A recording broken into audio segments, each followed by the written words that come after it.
Hello everybody, my name is Ray. Welcome to the Evangelical Dark Web. Today we'll be talking about Willy Rice and his comparison of Lottie Moon with Beth Moore. Now this is a bit of a throwback because this was done in a sermon at the annual Southern Baptist Convention of 2021. So this is a bit of a throwback, and you might be wondering, Ray, why on earth are you covering something that's about 2 months old?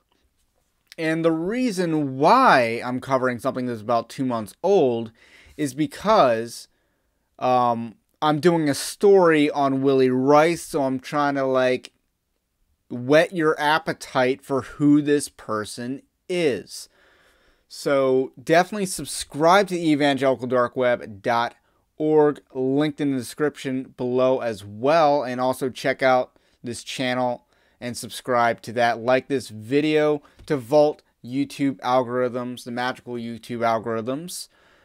And let's continue. So at the annual Southern Baptist Convention 2021, Willy Rice gave the convention sermon. In that convention sermon, he said a lot of very troubling things, and among them was a comparison of Lottie Moon to Beth Moore. So let's roll tape. The Southern Baptist Convention does not need Jesus to take a side. We need Jesus to take over. And while we're at it, we should remember this. We did not build one of the largest missionary forces in the history of Christendom by telling Lottie Moon to go home.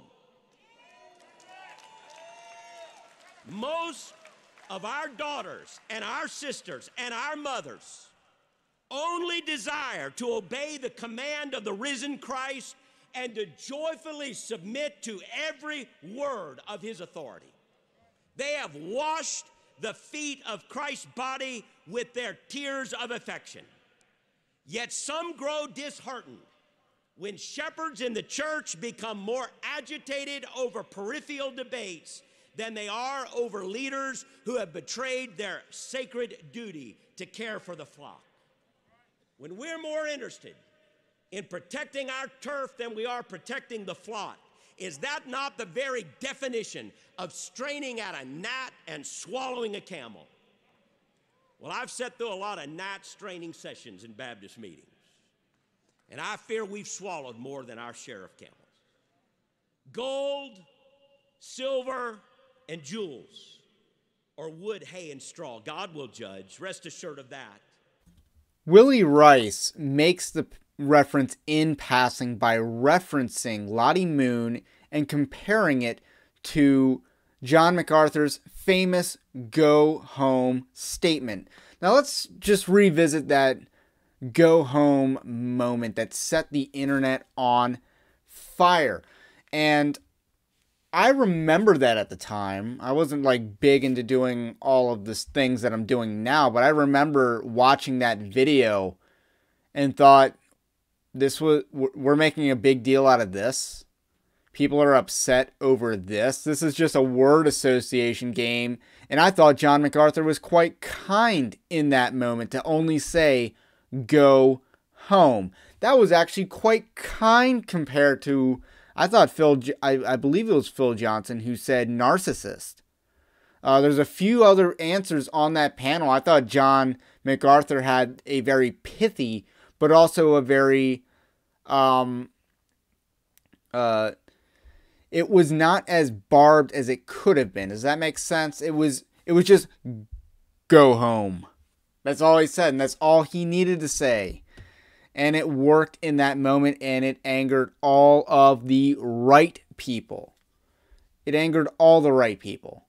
So he makes a comparison that, back then we were so great and we didn't, tell Lottie Moon to go home, and now all of a sudden we're telling our best women to go home. And that's in reference to John MacArthur, who's not a Southern Baptist, by the way, telling Beth Moore to go home. But, everyone in the Southern Baptist Convention should have been telling Beth Moore to go home. But that's a failure of leadership. And we've talked a lot about the failure of SBC leadership. So let's just run down the facts comparing Lottie Moon with Beth Moore. Lottie Moon was born in 1840 and she died in 1912. She grew up on a tobacco plantation in Virginia. Mind you, this was during slavery. That's kind of a big deal with Southern Baptists. They would cancel people for owning slaves. And I'm not quite sure whether Lottie Moon's family owned slaves or not, but considering, that they grew up on a plantation, maybe they had one or two. It's not out of the question. I don't know the full answer to that question. In 1873, Lottie Moon went to serve in China. Now, China was a little less dystopian back then, but it was very unstable. Famine, disease, all these wonderful things rampaged in China back then. And Lottie Moon was no exception to being immune from these pitfalls all around her. You had to struggle with burnout and being a burnout from missionary. And she did succumb to malnutrition and stuff like that, so they tried to bring her home, and she died overseas on the way back, didn't even make it past Japan. So Lottie Moon went to serve and evangelize and died doing so. It killed her in a sense. It took a huge toll on her health and well-being. And as far as I know, she is highly regarded with Southern Baptists. They named an entire fundraising event after her, the Lottie Moon Offering. I grew up Southern Baptist, so I know these things. And, she is not accused of embracing any real heresies such as modernism, which would have been the big heresy during her lifetime. And Al Mohler remarks on this in a speech that I believe it was a speech that he gave, that she was a champion for what Southern Baptists believe and confess to believe now, but back then. So compare that with Beth Moore. Now, Beth Moore is about 60 years of age. I'm not entirely sure. She got cash. She got mad cash. She's got fame. She's got social media clout. And she's got accommodations from Southern Baptists everywhere. They will do anything to bend over backwards for her. And why her?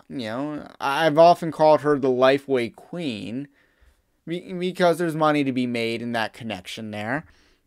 And, included among the Southern Baptists that bend over backwards is Willy Rice, who's simping for her in his convention sermon. Now, I would say that Beth Moore is a heretic because she preaches the social justice gospel, which is a false gospel. She has also left a complementarian tradition to pursue an egalitarian tradition. And egalitarianism, I don't think everyone who grew up in an egalitarian tradition is unsaved or anything like that. But if you leave a complementarian tradition to pursue an egalitarian tradition, that's a huge red flag. That is a huge red flag. And she left the Southern Baptist Convention earlier this year, 2021, when it became financially profitable to do so because she could no longer make money in the Southern Baptist Convention. She had been weeded out by all these discernment bloggers. And among prominent pastors actually would call her out too, like John MacArthur's famous go home statement. But I believe the beginning of her decline began sometime around 2016, 2017. And before you know it, her ministry is losing money, like 6 figures, by the time we reach, I believe it was 2018, because I'm not sure if we had 2019, and I'm pretty sure I never saw 2020's numbers. So her ministry was losing money as she got found out. Now, just like many other feminists in the Southern Baptist Convention, she feigns to be a champion, like Russell Moore, on the issue of sex abuse. And let the record show, she is on numerous occasions hung out with Brian Houston. Now, Brian Houston, as I just did a video on, was indicted for covering up sexual abuse of children in Australia. So, that's it. But that's the crowd Beth Moore is now trying to appeal to. She's already burned out the Southern Baptist crowd, so she's got to go towards that generic Big Eva crowd, that Hillsong crowd, that Bethel crowd, that Stephen Furtick audience. And among the other woke evangelicals out there, she can definitely get an audience with them as well. Or she might even go mainline with the Episcopalian, where they, ordain lesbians and cross-dressers, all those things. As well, one of their high-ranking officials is also a head of NARAL, I believe, the pro-abortion organization. So you can be all things and be in the Episcopalian. Except saved, probably. So, as you can see, the comparison between Lottie Moon and Beth Moore is not something that can be made. And, the idea of a comparison is that there's more similarities than differences. But with here, the only real similarity is that they both are female. As long as we don't redefine what female means, which I'm sure Beth Moore is soon to be inclined to doing. After all, she already scrubbed offensive material from her books. So, that's the next step, right? So, Lottie Moon, you could easily characterize as someone who dedicated their life to evangelism at great cost. Beth Moore is someone who's profited from, if not bad teaching, then outright false teaching. That is not something to celebrate, obviously, and it doesn't compare to someone who has a missionary legacy. This is a ridiculous comparison being made by a Southern Baptist elite, and that's all I got to say about that for now. And again, I got a story coming out on Willy Rice, so be sure to subscribe to Evangelical Dark Web, and also check out the website. We just had a remodel, so I'm working on getting that airtight. So definitely support the content there as well. Have a blessed day. Let me know about what you think about what I think, and I will catch you on the next one.